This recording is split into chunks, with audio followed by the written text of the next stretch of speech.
Hey guys, Chris here, the RC Geek. Welcome to our final episode in our foam kit bashing series.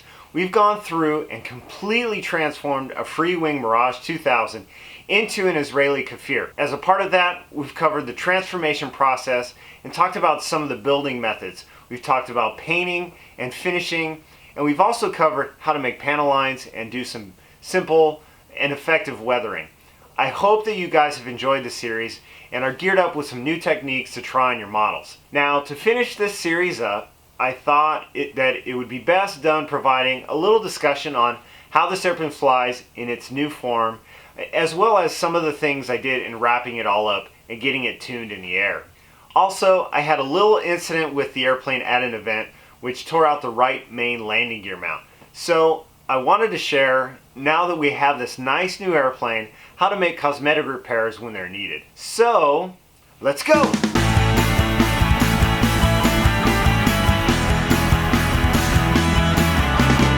In doing all of the final setup for the airplane, I didn't want to change too many things all at once since I knew it flew well as it was in the Mirage configuration. I did, however, want to change out the radio. I've been flying Airtronics quite literally for decades. Though a good radio, it's a system that's just not supported in the US anymore, and frankly, Sanwa Airtronics really gave up on the airplane market years ago anyways. So I've been flying the Grosvenor MZ24 Pro for a while now, and it's a really nice radio. The programming capability is awesome and the price is exceptional for what you get. And so I knew that I wanted to get it installed into the Kfir. In setting up the rates on the new radio, I set everything up the same as the Mirage 2000. With the additional trailing edge piece, that we added to the surfaces, I knew that the effectiveness would be a little bit more.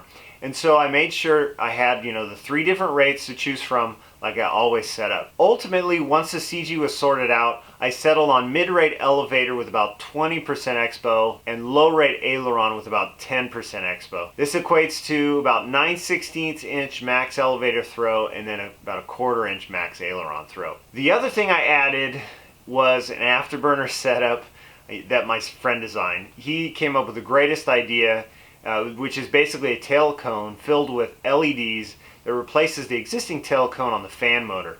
In the air, it is the most convincing afterburner I've seen to date and really adds a lot to the looks of the airplane in the air. We are looking at what it takes to manufacture the design, so hopefully sometime in the future we can make these available to you guys. The concept is awesome and it works fantastic. Finally, regarding the CG, this one I actually kind of messed up a little bit. First of all, the addition of the canards to the airplane moves the CG forward, which I knew going in. When you do the CG calculations, the canards are accounted for in that, and so they move that desired CG point forward. However, when I flew the airplane as the Mirage, I was flying 5,800 packs, and the airplane was a little bit nose heavy. So in the process of all of this, I had picked up a lighter weight Roaring Top 5000 pack and made it such that I could move the battery back a little bit further. However, I made the mistake of not double checking the CG with this pack compared to the Mirage 2000 CG placement, before the first flight. So what I ended up with was an extremely tail heavy airplane. It was like a wild bull on that first flight. Thankfully though, deltas remained pretty stable when they're tail heavy. But it was extremely pitch sensitive and required quite a bit of down elevator trim. Now, moving the CG forward incrementally over a few flights, I got the CG all dialed in, and it ended up needing to be about a 1/2 inch forward of where I had the Mirage 2000 location. Now, to achieve the CG, I upped the batteries to my Roaring Top 5800 packs and actually added a little bit of nose weight too. The lesson here is, had I double checked where the CG fell out with the 5000 pack before the first flight, I would have realized my error, but I didn't. But thankfully it worked out okay. Had it not been with a Delta configuration, I probably would have lost the airplane. And guys, the Roaring Top batteries, be sure to check them out. I've been using them for a while now, and they're the same capacity but lighter weight than the packs that I'm replacing them with, and they put out great power. I've been using them a ton, and I really like the packs a lot.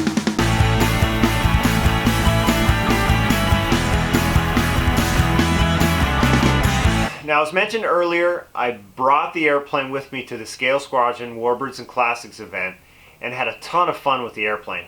That was where I got the CG all sorted out and I really got a chance to enjoy the airplane. Unfortunately, I ended up dropping the airplane in on a landing which tore the right main gear mount out of the airplane. So that resulted in some road rash on each of the wingtips and a couple other areas. Thankfully, fixing it wasn't too bad. It was really just a matter of filling in all of the affected areas with lightweight spackle and then sanding it to shape as necessary. From there, we pretty much repeat the process we've discussed in this series. I went through, applied a couple coats of polyacrylic to seal up all of the filled in areas, and then airbrushed some primer in those areas. I did 2 primer coats, so after the first coat, I sanded it smooth with 180 grit sandpaper, which helped blend and fill everything. And then after the second coat, wet sanded it with 600 grit sandpaper, which made it paint ready. To airbrush the primer, I simply sprayed the rattle can primer into a paper cup and then used what was collected in there in the airbrush. This gave really good control over where it was sprayed versus using the spray can. I wanted to keep that primer localized and controlled, which you can't do with a big spray can very easily. Sometimes too, depending on the damage, it makes sense to mask off specific panels instead, especially when we touch up the paint. I should point out that the primer sand process is what blends everything back to even out the surface. So it's probably the most important part in getting the repairs to blend into the existing finish. So with the affected areas wet sanded, then it was a matter of touching up the paint and then weathering and then locally reapplying the clear coat in those areas. Foam airplanes are pretty easy to fix most of the time. The hardest part is always matching and blending the paint. That's where I'll use the weathering to blend things together when I need to. Though sometimes, having an off-color panel looks nice, and scale, which is where masking off panels comes in too, should you choose to do that. While I was fixing the gear mount, I stress tested the left gear mount to make sure it had solid contact in the wing. It tested out solid, so I just added an epoxy fillet around the edge, just for extra assurance. One final note, since the ventral tank covers up about 50% of that cheater grate on the bottom, I actually opened up some intakes in the wheel wells to get some extra air to the fan. I flew it before and after doing that, and it definitely helped liven up the performance a bit, so it did need that additional air.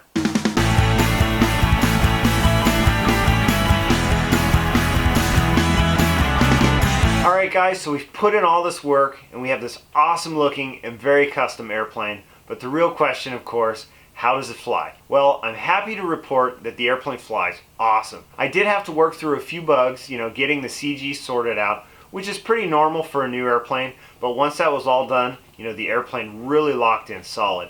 The whole kit bashing process added about 12 ounces to the airplane. That includes the new parts we added as well as the finish, which came out super smooth. So a little heavier, but not bad overall. And in terms of performance, I didn't notice much of a difference at all. I actually feel that the airplane flies a little bit better, tracks a little bit truer. The pitch and roll response is pretty much similar to the Mirage, but with the larger surfaces, I found I needed to add a little bit more expo to get the feel where it needed to be for all the phases of flight. Now, in terms of how the airplane looks, it looks amazing in the air. It looks really scale, and the Afterburner is just the icing on the cake. The Warbirds and Classics event is out at the OCMA Flying Field, which is in Black Star Canyon next to Irvine Lake.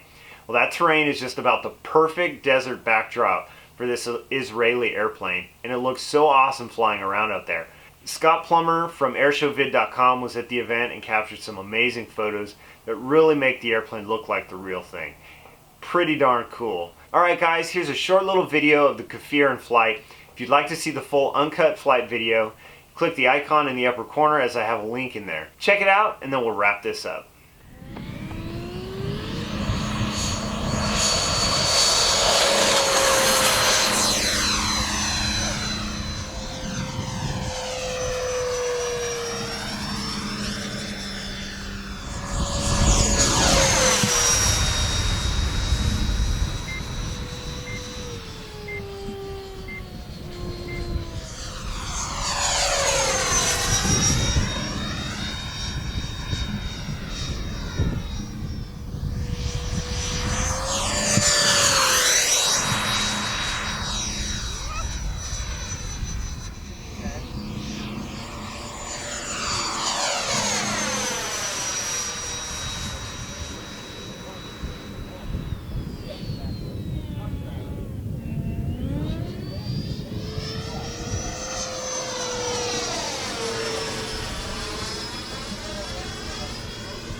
guys, there we have it. That concludes our series on foam kit bashing.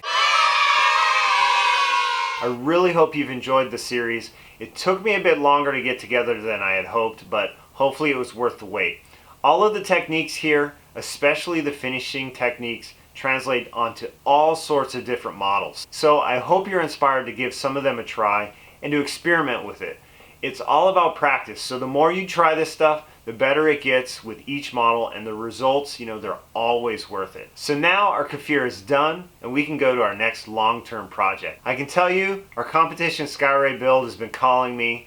I think it may be time to get back to it, but I've got a couple of other things in mind too, so we'll see what happens. So be sure to subscribe to get everything. I'll do videos with whatever we end up with. I've always got stuff in the works, so don't forget to follow on Facebook and Instagram and see what's going on in the shop more real time too. And of course, I've got the whole series on my website at thercgeek.com/kitbashing. I've got links to everything, and all the videos in the series are there too. Thanks so much for watching, guys, and until next time, I'll see you at the field. Damn it, it disappeared. Where'd it go? Great camouflage. Did I tell you I no longer have my license? When I picked it up? It was amazing. It's like a cloaking device.